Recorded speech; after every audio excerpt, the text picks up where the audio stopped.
با غصه کنارش نشستم و گفتم ببین چی به سر خودت آوردی؟ اصلا درست جلوی در خونه همچین دعوایی را بندازی؟ نگاه تندی به هم انداخت. چیکار کنم؟ عین بی غیرتا وایسم تا این مردک با اون تیپ مزخرف و ادعای زیادش بیاد با نامزدم دل و قلبه بگیره؟ یا وایسم جلوی مردم تا اون مردی که هوار بکشه که نعیمه عاشق منه؟ با صدای آرومی گفتم انگار تو همین ماجرا رو زیادی جدی گرفتی. یادت که نرفته ما نهایتاً 1 سال قراره با هم زندگی کنیم. از جا بلند شد و به تلخی گفت نه نعیمه خانم، یادم نمیره. یعنی بخوام یادم بره هم شما لطف میکنی مدام یادم میاری. خودت بشین حساب کتاب کن ببین امروز چند بار بهم یادآوری کردی. باشه، قبول. این ازدواج یه معامله است. اما تو واسه این مردک حیفی. کاش لااقل اینو بفهمی. اینو گفت و بدون اینکه اجازه بده زخم بینیش بند بیاد، با قدم‌هایی بلند از خونه بیرون رفت و درو جوری به هم کوبید که از جا پریدم. کلافه از جا بلند شدم. کیفمو که برداشتم چشمم به کیف پول جاوید افتاد. کنار کیفم روی زمین افتاده بود. با حساب اینکه برمیگرده برش داشتم و رفتم داخل. حدوداً نیم ساعت بعد بود که زنگ تلفن به صدا در اومد. تازه لباس عوض کرده بودم و روی تختم دراز کشیده بودم. خدمه خونه صدام زد و گفت جاوید پشت خطه. بی‌حوصله گوشی رو برداشتم. جاوید به سردی گفت کیف پول من فکر کنم خونه شما جا مونده. لب گزیدم و گفتم آره اینجاست. بی‌حوصله گفت میتونی برام بیاریش؟ سرعت میرفتم تو خیابون زدم به یکی. افسر اومده گواهینامه و مدارک ماشینو میخواد که همش تو اون کیفه. نگران گفتم ای وای چی شده؟ خودت خوبی؟ طوریت نشده؟ پوزخندی زد و گفت در حد یه شوهر قراردادی نگرانم شو نعیمه خانم. به بیشترش عادتم نده که بد عادت میشه. اگر نمیتونی بیاری بده دست آقا صابر. آدرس میدم برام بیاره. با صدای ضعیفی گفتم آدرسو بگو یادداشت میکنم. بعد از گرفتن آدرس تماس رو قطع کردم و سری لباس پوشیدم. کیف پولش رو برداشتم و با عجله از خونه بیرون زدم. تا جایی که جاوید تصادف کرده بود 10 دقیقه راه بود. وقتی رسیدم ماشین رو دیدم که حسابی جلوش ضربه خورده بود. مشخص بود از پشت کسی بهش زده. خودشم روی صندلی شاگرد نشسته بود و در ماشینش هم باز بود. راننده ماشین دیگه‌ای که بهش زده بودم همون اطراف فرسه میزد و پلیس مشغول کروکی کشیدن بود. نگران جلو دویدم. سرشو که بالا گرفت با دیدن زخم بالای ابروش لب گزیدم. چی شده؟ داره از زخمت؟ نذاش حرفمو تموم کنم. کیفو از دستم گرفت و گفت چیزی نیست. تو برگرد خونه. ببخشید به زحمت انداختمت. و از جا بلند شد و به سمت پلیس رفت. کلافه دنبالش رو افتادم. کمی عقب‌تر ازش ایستادم تا کارش با پلیس و اون مردی که بهش زده بود تموم شه. چون راننده یه ماشین دیگه هم مقصر بود قرار شد با هم دیگه کنار بیان و ماشینا رو ببرن تعمیرگاه. ساعت از 4 عصر گذشته بود وقتی کارشون تموم شد. جاوید که به سمت ماشینش برگشت با دیدن من با تعجب گفت تو هنوز اینجایی؟ قرار شد بری خونه که شونه‌ای بالا انداختم. نرفتم. نگران زخم پیشونیت بودم. آخه زخمت بازه. نیشخندی زد. از این زخما زیاد خوردم. این ماشین که دیگه واسه من ماشین نمیشه. باید زنگ بزنم بیام ببرنش. اگر واسه زحمت نیست منو تا خونه برسون. سری تکون دادم و به سمت ماشینم رفتم. نزدیک ماشین که شدیم سویچ رو به سمتش گرفتم و گفتم امکانش هست خودت بشینی؟ من سرم درد میکنه زیاد حالم مساعد نیست. باشه ای گفت و پشت فرمون نشست. کنار دستش نشستم و از شدت سردرد چشم بستم. چند دقیقه بعد که صدام کرد جلوی در خونه ما بودیم. با تعجب گفتم اینجا اومدی چرا؟ اگر برات مشکلی نباشه ماشین دست من باشه. تو هم حالت مناسب رانندگی نیست. برو استراحت کن فردا صبح زود میخوای بری مدرسه خودم میام دنبالت. اگرم زودتر از اون ماشین رو لازم داری میارم واسط میذارم تو حیاط. بعدم خودم تاکسی میگیرم و میرم. نگاهی به زخمش انداختم و گفتم مطمئنی نمیخوای واسه زخمت بری دکتر؟ لبخندی زد. خیالت راحت. طوری نیست. باشه. پس برو. من ماشینمو لازم ندارم. فردا هم نتونستی بیای موردی نداره. من با تاکسی میرم. ازش خداحافظی کردم و از ماشین پیاده شدم. در حالی که اصلا نمیدونستم چرا نگران زخمشم. اون روزا انگار شهباز انگار تازه از خواب بیدار شده بود و یادش اومده بود نعیمه‌ای هم هست. چون درست فردای همون روز وقتی جاوید اومده بود تا منو برسونه مدرسه دوباره سر و کلش پیدا شد. نمیدونم چرا همزمان با جاوید میومد. نمیدونستم باید چی کار کنم. مهربونای من، خیلی خوشحالم که تا اینجای داستان نعیمه همراه هم شدید. عزیزای دلم، اگر از شنیدن داستان‌های کانال لذت میبرید اما هنوز کانال جادوی داستان با سحر رو سابسکرایب نکردید، کمی صبر میکنیم تا دکمه سابسکرایب رو بزنید. حالا بریم با هم ادامه داستان رو بشنویم. شهباز خیلی دیر اومده بود. انقدر دیر که دیگه خودمم روم نمیشد بهش فرصت بدم. جاوید به محض دیدنش خواست به سمتش بره که سری مانع شدم. خواهش میکنم. الان هم بابا خونه است هم لیلا جون. هیچ دلم نمیخواد جلوی اونا آبروریزی بشه. جاوید با حرص گفت من آخرش یه بلایی سر این مردک میارم. شهباز آروم جلو اومد. بی توجه به جاوید تقی به شیشه سمت من زد و گفت نعیمه، میخوام باهات حرف بزنم. جاوید چیزی زیر لب گفت و توی حرکت ناگهانی از ماشین پیاده شد و تا من به خودم بیام دوباره حمله کرد سمت شهباز. کلافه از این دعواهای تمام نشدنی سریع از ماشین پیاده شدم و جیغی سر جفتشون کشیدم. به خدا دعوا کنی زنگ میزنم پلیس، جفتتون رو میندازم بازداشتگاه. بس دیگه. جاوید با حرص قدمی به عقب برداشت. به تندی رو به شهباز گفتم نمیخوام باهات حرف بزنم شهباز. الان خیلی دیره واسه حرف زدن. میفهمی؟ زمانی که باید حرف میزدی نیومدی. الان من دیگه نمیخوام باهات حرف بزنم. این آخرین باره که دارم با زبون خوش بهت میگم. باره بعد جلومو بگیری مطمئن باش برخورد بدتری میکنم. نذار حرمتای بینمون شکسته بشه. برو. شهباز ناباورانه نگام کرد و نالید. نعیمه، نمیخوای با من حرف بزنی؟ با من؟ شهباز دندونامو به هم فشردم و گفتم نه، دیگه نمیخوام باهات حرف بزنم. دیگه نمیخوام ببینمت. نمیخوام مزاحمم بشی. برو دنبال زندگی شهباز. عین این سالهایی که نبودی. بعد اینم نباش. جاوید با نگاه پیروزمندانه‌ای نگاش کرد. قلبم داشت از جا در میومد. دستمو مشت کرده بودم و تمام تلاشم رو میکردم تا گریه نکنم. شهباز قدمی به عقب برداشت. انگار حرف من خیلی واسش سنگین بود. ته دلم هنوز امید داشتم باز سماجت کنه. اما با تلخی گفت لیاقتت همین مرتی که هست که آوازه دختر بازیش تو کل محلشون پیچیده. حرصم گرفت ازش. شهباز با هر جملهش بیشتر به هم ثابت میکرد که از روز اول هیچ علاقه‌ای به هم نداشته و اونی که احمقانه پای احساسش ایستاده بوده من بودم. وگرنه اگر واقعا و از ته قلبش منو دوست داشت و عاشقم بود اینطور به هم نمیگفت لیاقتت این مرتی که است. به تندی به سمتش برگشتم. شهباز، آدم دختر باز باشه ولی لااقل شهامت گفتنشو داشته باشه. تو چی؟ 1 سال تموم چطور منو مخفی کردی تا یه قرون از پولای زن تو از دست ندی؟ چطور مدام منو سر میدووندی تا که توی اون خانم چیزی نفهمه؟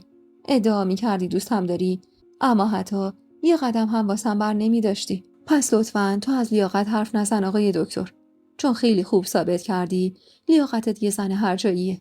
الحق که آدمو میگردن اونی که شبیه خودشون هست رو پیدا میکنن. اینو که گفتم شهباز آنی قرمز شد و با 2 قدم بلند به سمتم اومد. انقدر عصبانی بود که یه دفعه دستش رو بالا برد. با خودم گفتم الانه که بزنه.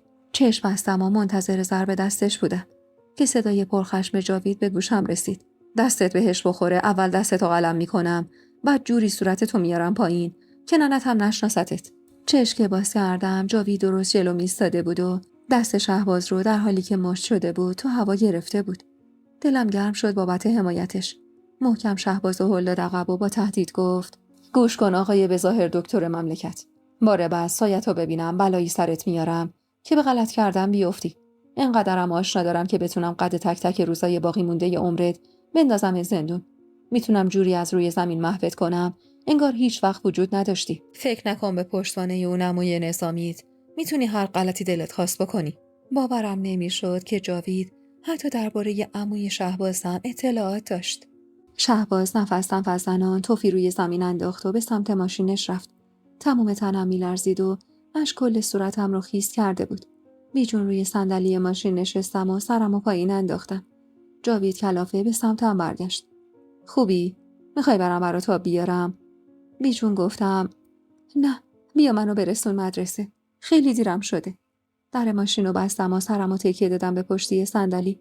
اختیار اشکی که کل صورتم رو خیس کرده بود دست خودم نبود. کمی که از خونه دور شدیم جاوید کنار مغازه‌ای نگه داشت و سریع از ماشین پیاده شد و کمی بعد با یه لیوان آب و چند تا شکلات به سمتم اومد. در سمت منو باز کرد و آب رو گرفت سمتم و خودش لبه یه جدول نشست. خوبی؟ میخوای برگردیم خونه؟ یا میخوای بریم یه جا هواخوری؟ سری تکون دادم. نه، دیرم شده. خودم آب تو کیفم داشتم. نیاز نبود زحمت بکشی. لطفاً فقط منو برسون مدرسه. بی خیال گفت. حالا یه روز نری مدرسه آسمون به زمین میاد.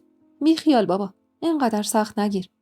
چپ چپ نگاش کردم و آبو از دستش گرفتم که با تمسخر گفت تو واقعا عاشق این مردک شدی؟ این آدم حتی بلد نیست ابراز عشق کنه. حتی یه بار اظهار ندامت نکرد. نفس عمیقی کشیدم و گفتم نمیدونم. شاید اشتباه میکردم. شاید تو درست میگی. منو انقدر راحت به دست آورده بود که وقتی از دستم داد اصلا واسش مهم نبود. رفته یه زن خائنش. خواست باهاش زندگی بسازه. خواست ازش بچه دار بشه که خب نتونست. جاوید دست دراز کرد و دستمو گرفت. اینقدر ناخونامو کف دستم فرو برده بودم که کف دستم میسوخت. با ملایمت کف دستمو نوازش کرد و گفت اینو به عنوان یه دوست دارم بهت میگم. نه یه شوهر قرار دادی. بگذر از عشقی که جز شکست و تلخی هیچی واسط نداره. به هر کسی قدر لیاقتش بها بده. تو دیگه اون نعیمه بی پناه و تنهای گذشته نیستی. یه دختر قوی هستی. دختری که با وجود داشتن پدر حمایتگرش درس خونده و پیشرفت کرده تا دستش تو جیب خودش باشه. دختر با محبتی که به راحتی تونسته خودش رو تو دل خانواده‌اش جا کنه، حتی تو دل نامادریش. تو چیزی کم نداری نعیمه که به خاطرش بخوای منت همچین آدمی رو بکشی. بین گریه خندیدم و گفتم داری زیادی هستم تعریف میکنی دیگه. من اونقدرم که تو فکر میکنی قوی نیستم. همیشه متکی به یه نفر بودم. یعنی هیچ وقت تنهایی نتونستم گلیم خودم رو از آب بیرون بکشم. اول خانواده عموم، بعد ابراهیم، بعد شهباز و در نهایت هم پدرم. لبخند محوی زد و گفت اما خیلی جاها تونستی راه خطا رو بری اما نرفتی. میتونستی بمونی کنار ابراهیم ولی نموندی و خودتو بیارزش نکردی. میتونستی نفر دوم رابطه باشی ولی ترجیح دادی وسایلتو جمع کنی و بری دنبال آیندت. اینا چیزی نیست که بشه ازش چشم‌پوشی کرد. همینا کافیه تا نشون بده تو دختر قوی و محکمی هستی و الان خیلی راحت میتونی مردی که لیاقتت رو نداره رو کنار بذاری. حرفاش آرومم میکرد. انگار نه انگار این جاوید همون جوونی بود که تو دیدار اول با تلخی کلامش حسابی هرسم داده بود. اون روز به اصرارش مدرسه نرفتن. از تلفن عمومی سر خیابون با مدیر تماس گرفتم و حال بدم رو بهونه کردم و به جای رفتن به مدرسه و فکر و خیالای بیخود در مورد شهباز و حرفایی که بینمون رد و بدل شده بود و درست و غلط بودن رفتارم با جاوید برای قدم زدن به پارک رفتم. جاوید از برنامه‌هاش برای آینده میگفت. از اینکه دوست داشت تو آمریکا یه باشگاه بزرگ و به روز بزنه. تو کل حرفاش از رفتن حرف میزد. از رسیدن به آرزوهایی که میگفت تو این مملکت رسیدن بهش سخته. نمیدونم چی شد که یه دفعه ازش سوال کردم اگر قبل از رفتن عاشق بشی حاضری به خاطر دختری که عاشق شدی قید رفتن رو بزنی؟ برای لحظه‌ای خیره نگام کرد. واسه همین سری گفتم نه یه وقت اشتباه نگیری منظورمو. میدونم همه چیز بین ما یه معامله است. من هم تو داستانا زندگی نمی‌کنم. منظورم از عاشق شدن عاشق من شدن نیست. به اینجای حرفم که رسیدم خندیدم و ادامه دادم کلا سوال چرندی پرسیدم. ولش کن. جاوید اما نفس عمیقی کشید و با صراحت گفت من که به عشق اعتقادی ندارم. اما اگرم یه روز عاشق بشم هرگز نمیذارم اون عشق مانع رسیدن به اهدافم بشه. من سالها برای رفتن برنامه ریختم. ابداً با یه عشق چند روزه زندگی آیندمو خراب نمی‌کنم. ابروی بالا انداختم و گفتم الحق و بالانصاف که شما مردا همتون خودخواهید. حق به جانب گفت چیه؟ دوست داری بهت دروغ بگم؟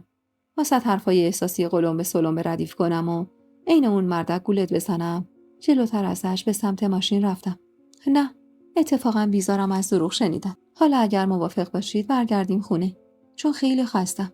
سوار که شدیم و حرکت کردیم جاویدی مقدمه گفت آخر همین هفته عمه پدرم یه مهمونی بزرگ داده. سر مراسم بله برون ما نبود. یکم مریض احوال بود واسه همین اصرار داره تو اون مهمونی شرکت کنی و اونجا عروس برادرزادش رو ببینه. مشکلی که نداریم.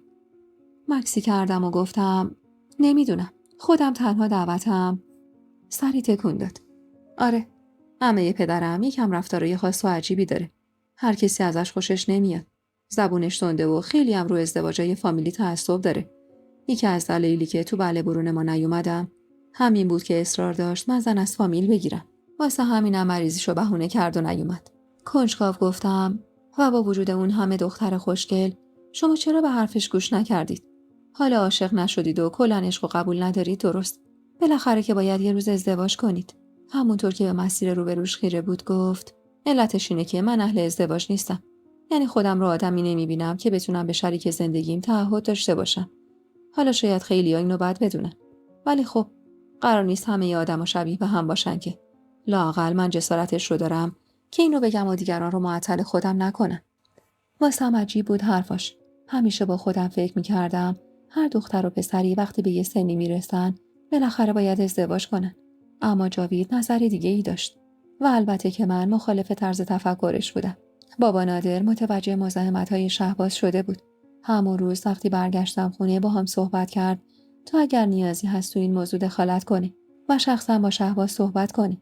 اما من خیالش رو راحت کردم که شهباز رفته و به احتمال زیاد به خاطر همون غروری که ازش سراغ داشتم بعید بود که دوباره به سراغم بیاد. کل فکر من اون روزا به یه مهمونی آخر هفته بود. به اصرار لیلا جون رفته بودم، لباس مناسبی خریده بودم. چون به هر حال به قول لیلا جون این اولین بار بود که به عنوان نامزد جاوید تو جمع خانواده‌اش حضور پیدا می‌کردم. اونم به تنهایی. و این واسه منی که زیاد اهل معاشرت نبودم به شدت سخت بود. آخر هفته شد و روز مهمونی فرا رسید. یه پیراهن تا روی زانو پوشیدم و یه جوراب شلواری ضخیم و رنگ پا. پیراهنم چیندار بود و مناسب اندام لاغرم. لیلا جون اصرار داشت سرویس جواهر بندازم، اما من زیاد تمایل نداشتم. در آخر پارتوی کرم رنگم رو پوشیدم و منتظر جاوید موندم. صدای بوق ماشینش که به گوشم رسید، سری خداحافظی کردم و از پله‌ها پایین رفتم. در خونه رو که باز کردم دیدمش. کنار ماشینش ایستاده بود و داشت اطراف رو نگاه می‌کرد. کت و شلوار کرم رنگ پوشیده بود به همراه یک کراوات سبز پسته‌ای. درست هم رنگ پیراهن من. ناخودآگاه لبخندی به لبم نشست و سلام کردم. با محبت جواب سلاممو داد و در ماشین رو برام باز کرد. سوار ماشین که شدیم کمی بخاری رو زیاد کرد و گفت چه جالب که هم رنگ پوشیدیم. خندیدم و گفتم حالا همه فکر میکنن اینقدر عاشق هم هستیم که لباسامونو هم رنگ هم انتخاب کردیم. شونه ای بالا انداخت. خب فکر کنم ایرادی داره؟ نه، فقط شاید بعدها حزم جدایی ما اینطور واسهشون سخت بشه. نگران اون نباش. من زیاد به حرف و نظر اطرافیانم اهمیت نمیدم. میگفتم و نگاهمو به خیابون دوختم که گفت یه خواهشی ازت دارم نعیمه. میدونم شاید واسه سخت باشه، اما لطفاً جلوی عمم سعی کن جوری نشون بدی انگار که منو خیلی دوست داری. اگرم حرفی زد که ناراحت شدی بسپرش به من خودم میدونم چجور جوابشو بدم. بی تفاوت گفتم نگران نباش. کاری نمی‌کنم سرافکنده بشی جلوی خانوادت. به هر حال اینو خوب میدونم که این معامله فقط بین من و توئه و بقیه ازش خبر ندارن. چند دقیقه بعد ماشین جاوید جلوی در مشکی رنگ بزرگ از حرکت ایستاد. یه خونه 2 طبقه با نمای سنگ مرمر با نور پردازی‌های بسیار زیبا، جوری که انگار خونه رو از دل قصه ها کشیده بودم بیرون. صدق سر خانواده جدید خونه‌های قشنگ زیاد دیده بودم، اما این خونه واقعا با همه خونه‌هایی که دیده بودم زمین تا آسمون فرق داشت. به محض اینکه از ماشین پیاده شدیم جاوید دستشو جلو آورد و سمسمه کرد خیلی خوب، بازی از همینجا شروع شد. نفس عمیقی کشیدم و بازوشو گرفتم. انگار تازه دلهره افتاده بود به جونم که چطور جوری نقش بازی کنم که همه باورشون بشه من و جاوید واقعا همدیگر رو دوست داریم. از پله‌های ورودی بالا رفتیم و وارد سالن بزرگ خونه شدیم. برخلاف تصورم مهمونی اونقدر هم شلوغ نبود. شاید کمی خلوت‌تر از مراسم بله برون ما. با پدر و خواهرهای جاوید احوالپرسی گرمی کردیم. آقای رضوانی با جدیت رو به جاوید گفت حواست به رفتارت باشه جاوید. در جواب عمه تندی نکنی ناراحتش کنی یا من حوصله منت کشی ندارم. جاوید با شیء گفت و اشاره‌ای به من کرد تا به سمت عمه خانم که زنی حدوداً 80-90 ساله بود بریم. پیرزنی قد کوتاه با آرایشی غلیظ و گردنبند و گل سینه جواهرش که از دور چشم خیره می‌کرد. به تقلید از بقیه دستشو گرفتم و بوسیدم و سلام آرومی کردم. تو 5-6 تا از انگشتاش انگشترای سنگین و گرون قیمتی بود. پیرزن با دقت نگاهی به سر تا پام انداخت. عینک گردی به چشم داشت و حتی میتونستم قسم بخورم که بند اون عینکم پر از جواهر بود.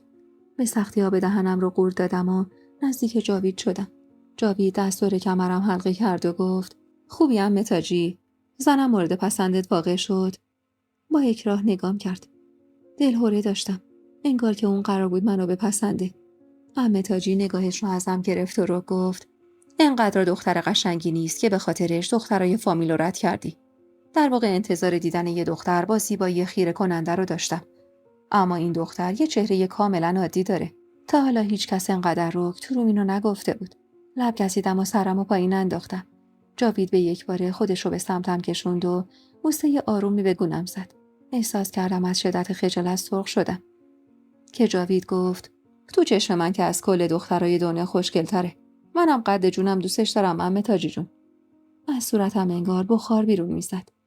جاوید فشاری به کمرم آورد و منو بیشتر به خودش نزدیک کرد. واقعا معذب بودم. عمه خانم دستی تکون داد و اشاره کرد بشینیم. حس می‌کردم با هم دیگه تحمل وزنم رو نداره. خودم رو روی مبل انداختم و سرم رو گرم پیدا کردن چیزی که خودمم نمیدونستم چیه از تو کیفم کردم.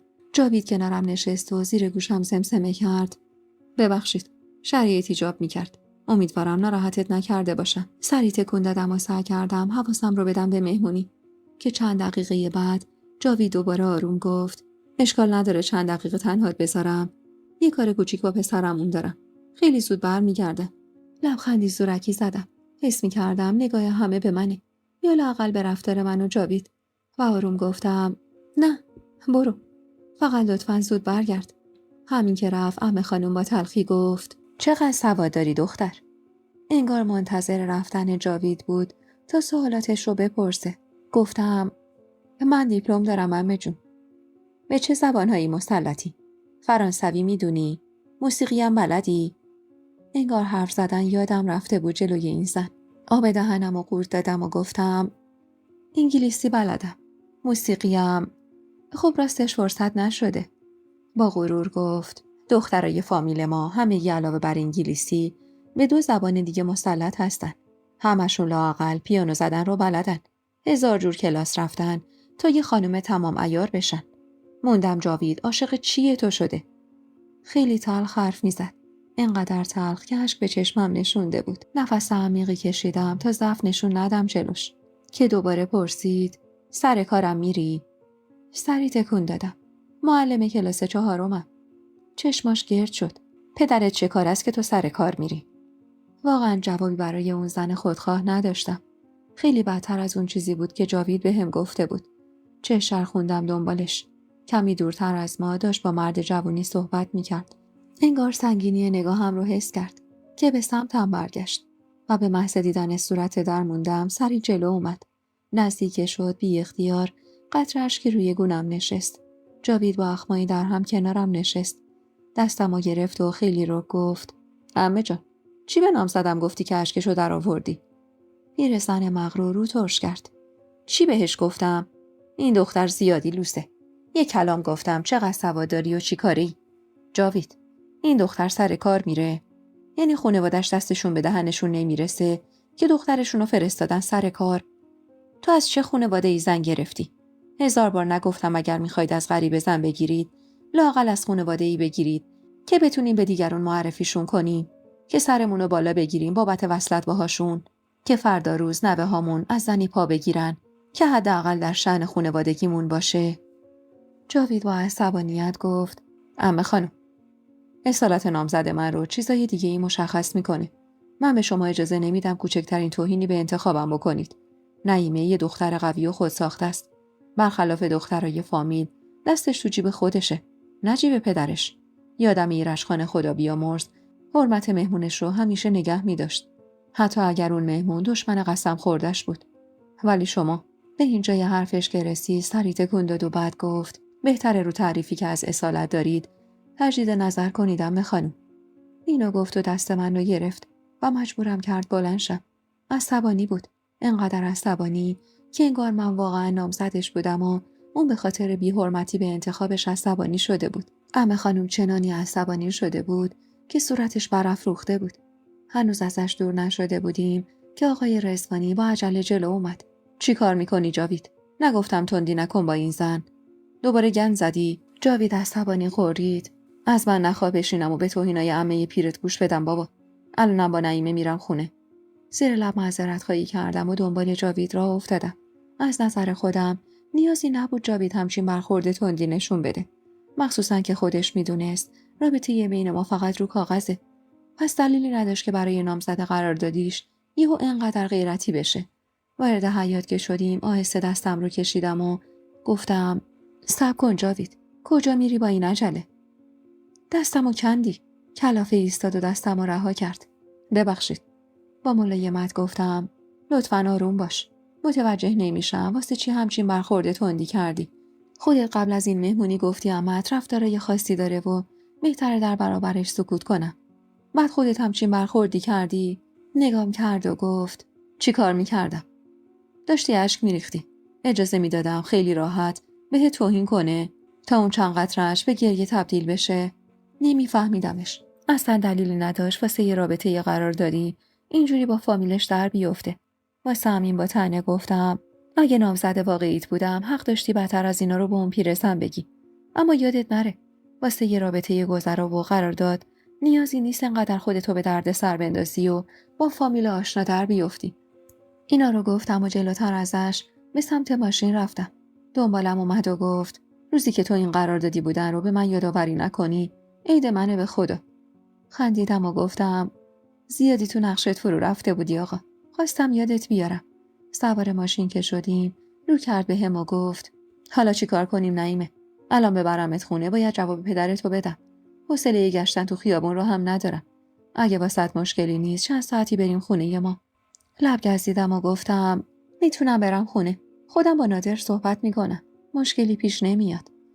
به سمتم برگشت و گفت از نامزد قراردادیت میترسی خانوم؟ نیشخندی زدم و خیره شدم به خیابون. جاوید که سکوتم رو دید سرخوش گفت پس میرم خونه. باور کن دنبال یه بهونه بودم از این مهمونی کسل کننده بزنم بیرون و برگردم خونه. کمی بعد ماشین جلوی یه آپارتمان 3 طبقه نگه داشت. با تعجب گفتم خونتون اینجاست؟ البته خونه من. اغلب مواقع خونه بابا هستم.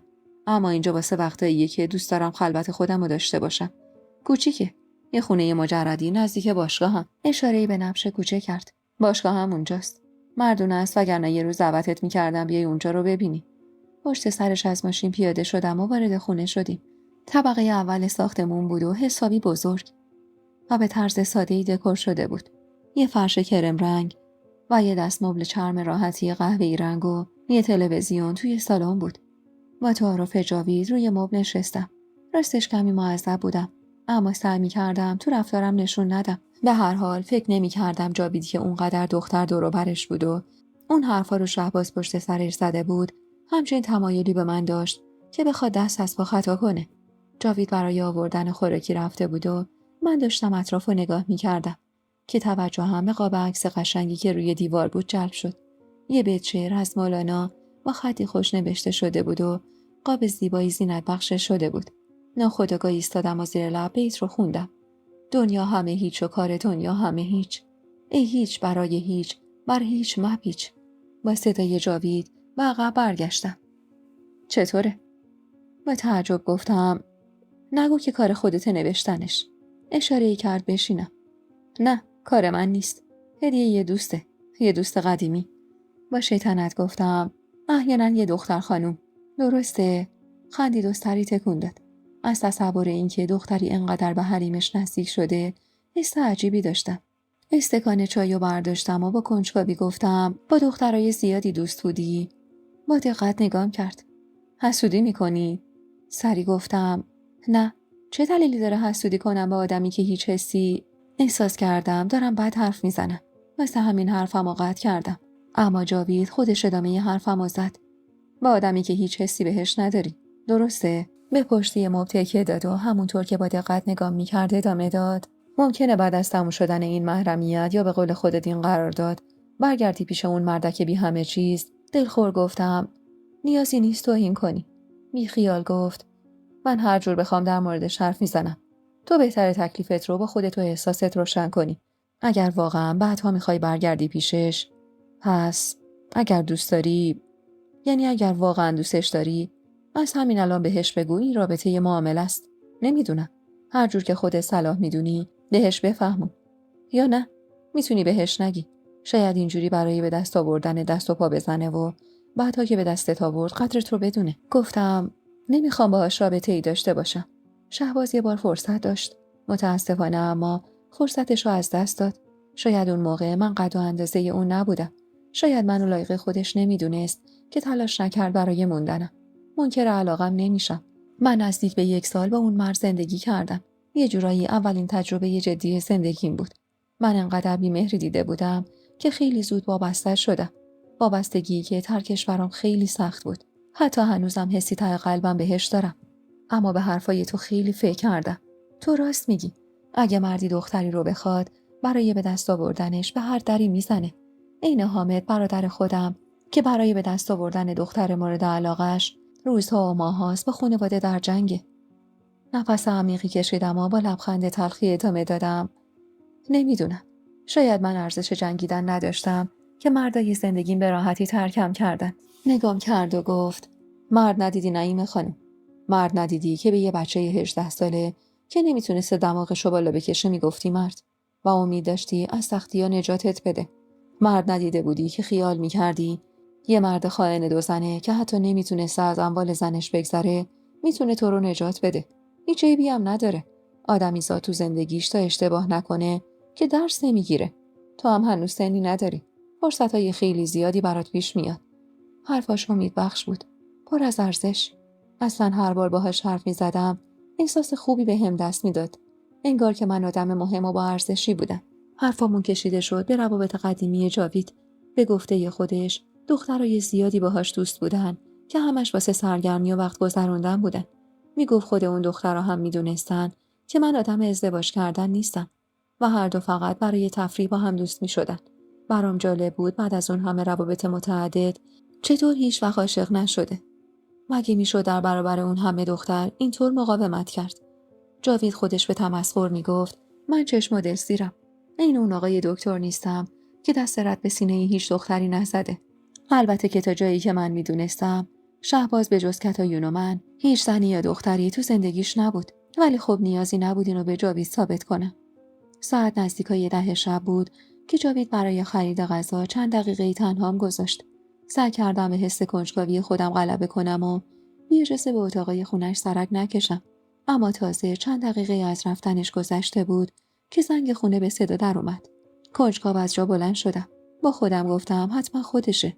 تا گفتم که یه صدای لرزون دختری به گوشم رسید. در رو که باز کردم چش تو چش شدم با دختری تقریباً 21-22 ساله.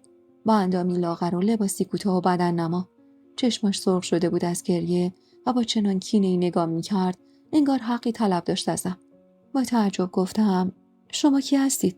فکر کنم زنگو اشتباه زدید. با نفرت گفت زنشی یا دوست دخترش؟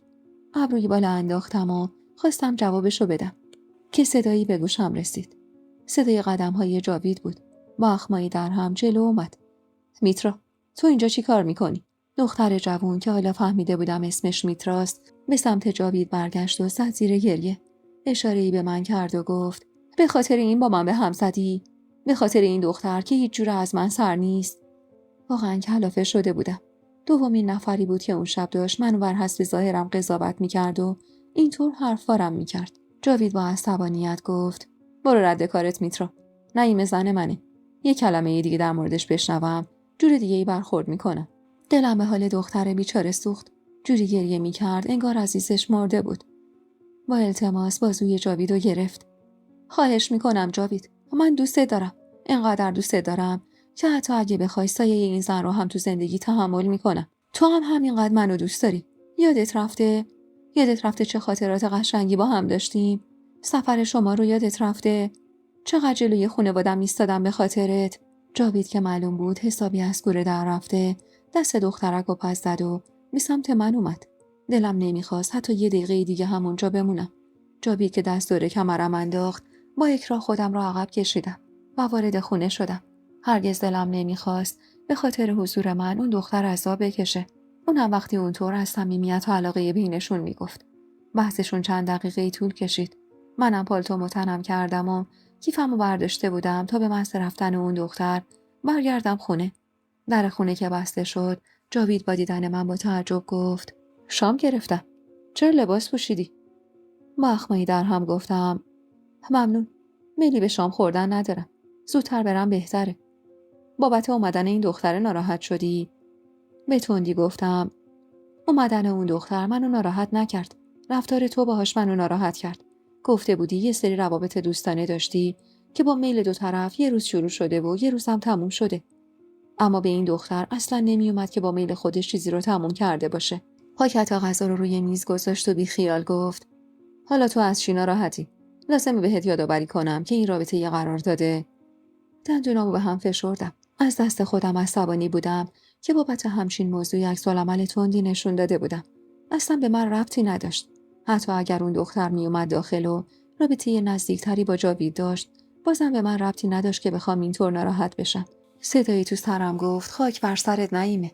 هنوز از عشق شهباز فارغ نشده، داری به مردی علاقه‌مند میشی که خودت بهتر از هر کسی میدونی ازدواجش باهات فقط به خاطر به دست آوردن یه سری امتیازات و یه قرار داده. و خودم رو توجیه کردم که عشق شهباز مدت هاست تموم شده. همون روزی که به جای موندن کنارم مخفی کردنم رو انتخاب کرد.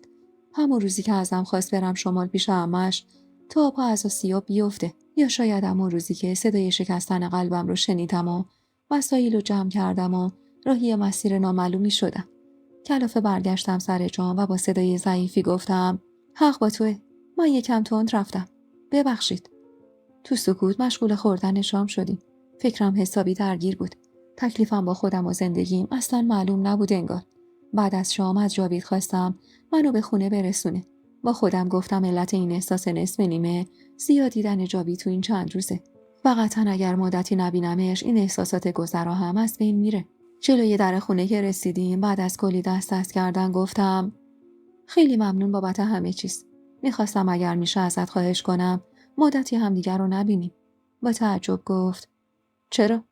طوری شده؟ نه، فقط من یکم درگیر کارای مدرسم. امتحانات نزدیکه و بعضی از بچه‌ها نیاز به کلاسای اضافه دارن. تفاوت باشه گفت و هنوز نرسیده به در خونه ماشینش به سرعت از کوچه بیرون زد.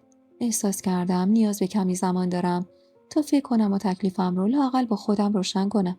از فردای اون روز تلاش کردم حواسم رو بیشتر به کارم بدم. جوری که انگار هیچ مردی تو زندگی و گذشتم نبوده. هرچند نادر و لیلا جون شک کرده بودم به نبوده جاوید.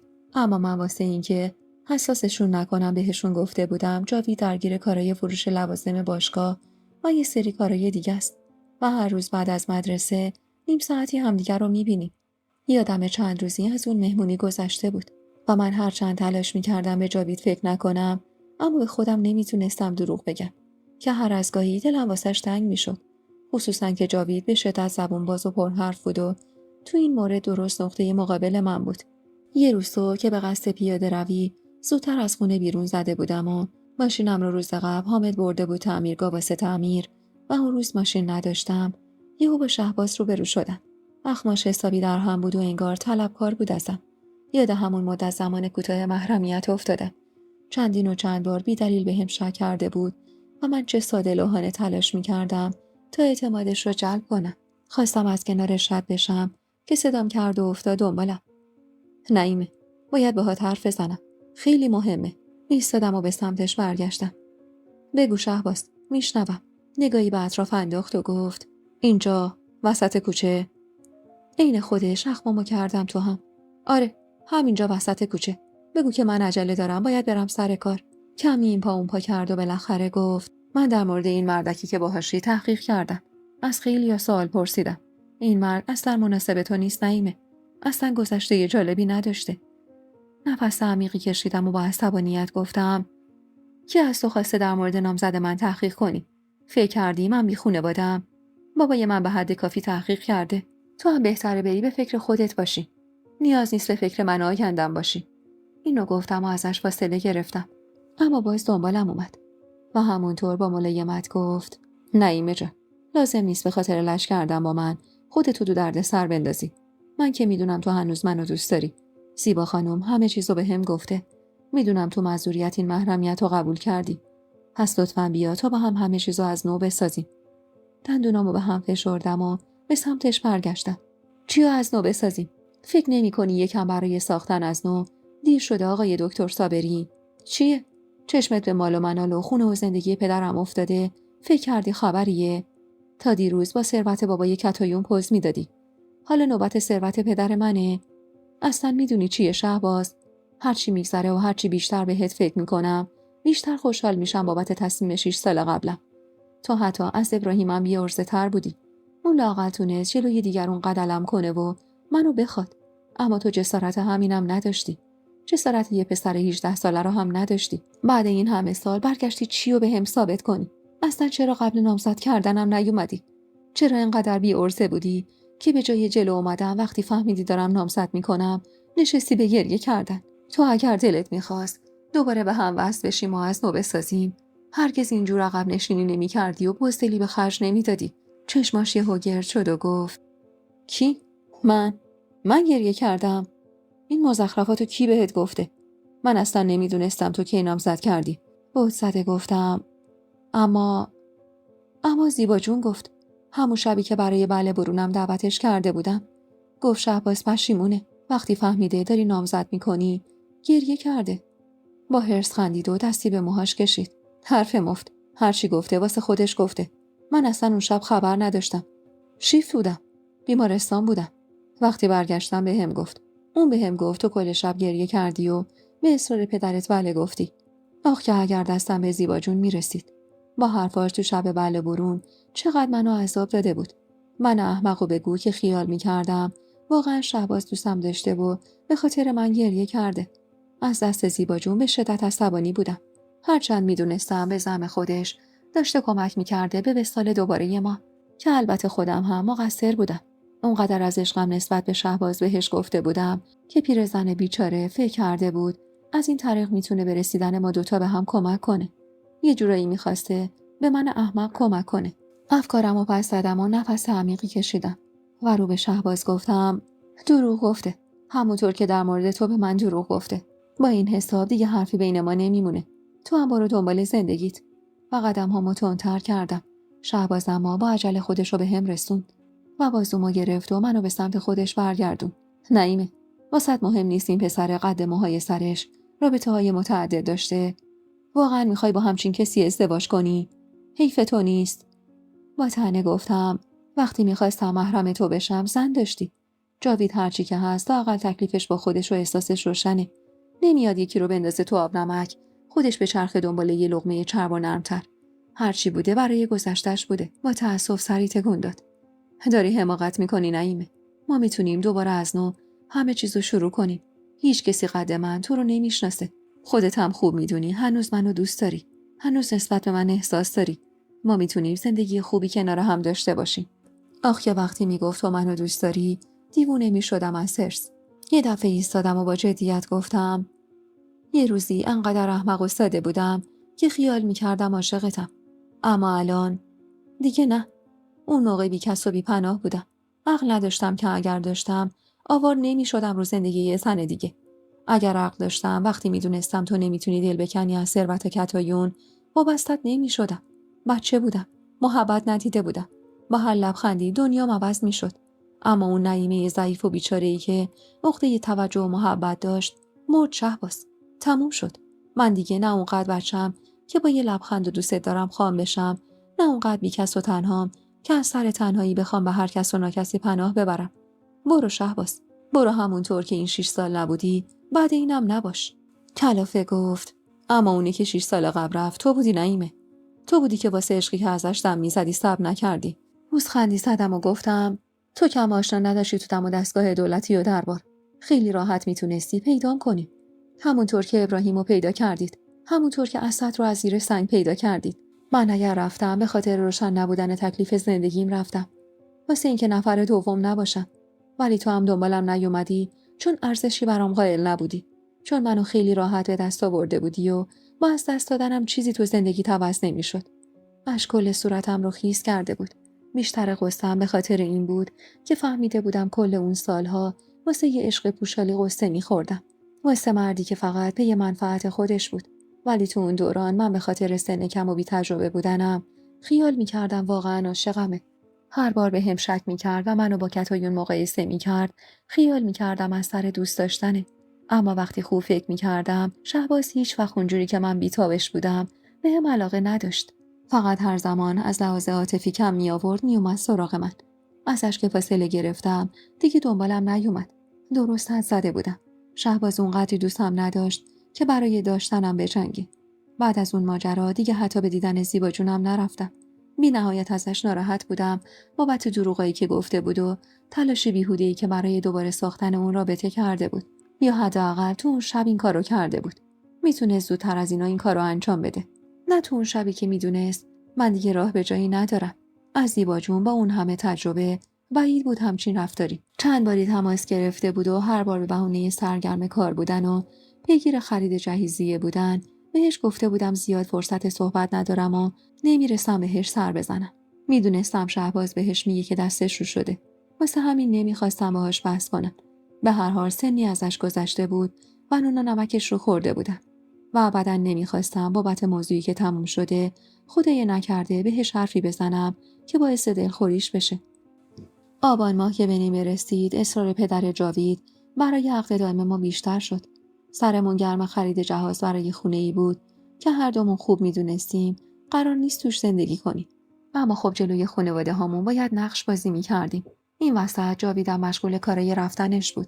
چند باری از من خواسته بود مدارکم رو بهش بدم تا واسه منم اقدام کنه. میگفت یا مدتی رو اونجا بمون. خودم هم کمکت میکنم کار پیدا کنی. بعد اگر دیدی اونجا مناسب تو نیست میتونی تنهایی برگردی ایران. اما من دلم به رفتن نبود. هیچ علاقه‌ای به چیزایی که جاوید از آمریکا تعریف میکرد نداشتم. من به همون شغل معلمی و سر و کله زدم و بچه‌های تخس کلاسم راضی بودم. عین جاوید فکر پیشرفت تو سرم نبود. اون روز آخرین تیکه از جهیزیه‌ام رو که با لیلا جون خریده بودیم رو با ماشین جاوید به خونه برده بودیم. قرار بود اول آذر ماه عقد کنیم و چیزی تا زمان عقد دائم نمونده بود و من حس می‌کردم همه چیز داره از کنترل من خارج میشه. وارد خونه که شدیم جاوید سرکی به اطراف کشید. فکر نکنم دیگه کم و کسری مونده باشه. باز می‌خوای به لیلا جون بگو بیاد یه نگاه دیگه به خونه بندازه تا خیالش راحت بشه و دیگه دست از خرید برداره. کلافه روی مبل نشستم و سوالی که مدت‌ها ذهنم رو مشغول کرده بود به زبون آوردم. بعدش چی میشه جاوید؟ بعد از رفتن تو من چطور یه تنه جلوی این همه آدم بایستم و بگم طلاق میخوام؟ با این خونه و وسایلش چیکار کنم؟ جواب پدرم رو چی بدم؟ روبروم نشست و با ملایمت گفت آروم باش. من خودم همه چی رو درست میکنم. اصلا خودم موضوع طلاقو پیش میکشم. حتی قبل از رفتن میتونیم طلاق بگیریم. ولی به کسی نگیم. وقتی من رفتم کم کم میتونی به خانوادت بگی. منم خودم به بابا میگم و ازش میخوام وسایل رو جمع کنه و بفرسته در خونتون. نمیدونم چرا یه حس بدی بهم دست داده بود.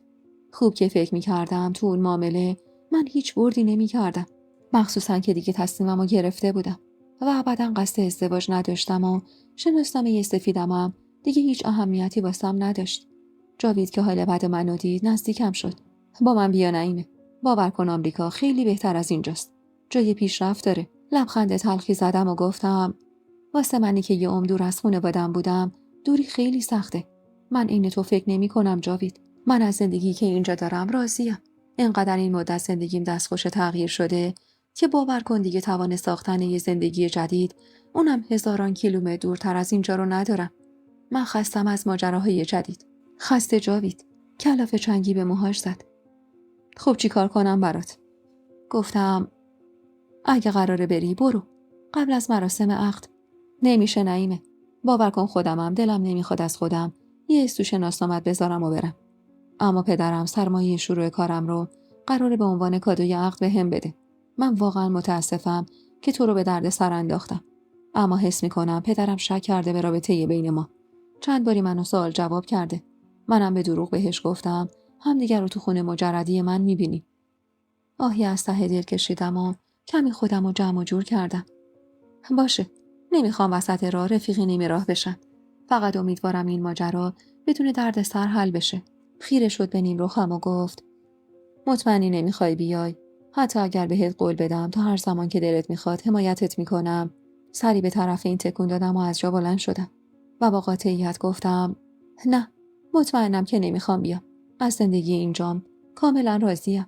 هیچ تصوریم از زندگی تو فرنگ ندارم. کیفم رو برداشتم و ازش خواستم منو به خونه برسونه. تو مسیر اونقدر تو فکر بودم که جاوید هم متوجه حال بدم شد. که نرسیده به خونه ماشینو کنار زد و بعد از سکوت کوتاهی گفت اگه تو بخوای همه چیو به هم میزنم نعیمه. باور کن من نمیخوام تو اذیت بشی. بهت حق میدم که نخوای خودتو به درد سر بندازی. الانم بی‌تعارف میگم. میتونم همه چیزو تموم کنم. بعدش هم بالاخره راهی واسه رفتن پیدا میکنم دیگه. وقتی گفت همه چیزو تموم کنیم، قلبم فشرده شد. تکلیفم با خودمم روشن نبود. واسه همین گفتم نه، نمیخوام به درد سر بندازمت. منم یکم امروز به هم ریخته بودم. بهش فکر نکن.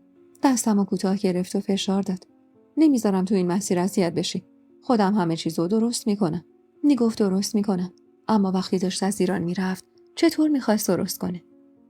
چیزی نگفتم و پیاده شدم.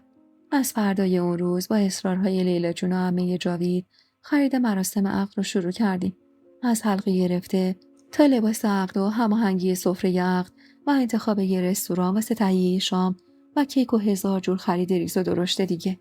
بیشتر اوقات کلاسام رو بهونه می‌کردم و فقط تو خریدای ضروری همراهیشون می‌کردم و باقی رو به لیلا جون می‌سپردم. لباس عقدم یه پیراهن شیری رنگ بلند درست تا مچ پام بود و قرار بود مراسم توی یکی از باغای بزرگ شهر برگزار بشه. حدود 300 نفر مهمون داشتیم که واقعا از نظر من زیاد بود. اما پدر جاوید میگفت همین تعدادم کمه و به خاطر حساسیت شغلش باید خیلیا رو تو مراسم دعوت کنه. میگفت اگر بخوام همه رو دعوت کنم بالای 800 نفر میشن. اما فقط کسایی که واجب تر بودن رو دعوت کردم. اگر به من بود که دلم میخواست یه مراسم ساده و مختصر بگیریم با کمترین تعداد مهمونا. همش فکرم پی این بود که بعد از همچین مراسم عقد مفصلی چطور به فامیل و دوست توضیح بدم که چطور شدیم. عمه جاوید یه آرایشگر رو فرستاده بود خونه تا عروس برادرش رو به بهترین شکل ممکن آرایش کنه. آرایشگر موهای بلندم فر کرد و ابروهام رو قد نخ، پشت چشمم رو صورتی کرد و رژ صورتی پررنگی به لبام زد. نعیمه توی آینه هیچ شباهتی به من نداشت. نه صورت بزک کردش، نه چشمای غمگینش. هیچ وقت خودم رو با همچین آرایشی ندیده بودم. و صورتم خیلی عوض شده بود. اما میدونستم هیچ مردی قرار نیست از زیبایی صورتم تعریف کنه. قرار نیست دلش از زیباییم زعفره. مدام خودم رو سرزنش میکردم که اصلا چرا وارد این بازی شدم. چرا قید هرچی مرد هست رو نزدم و سرم و گرم زندگیم نکردم. همش به این فکر میکردم که بعد از رفتنش چطور جواب نادر رو بدم. اگر میفهمید همه چیز بین ما نقشه بوده، چقدر از دستم دلخور میشد.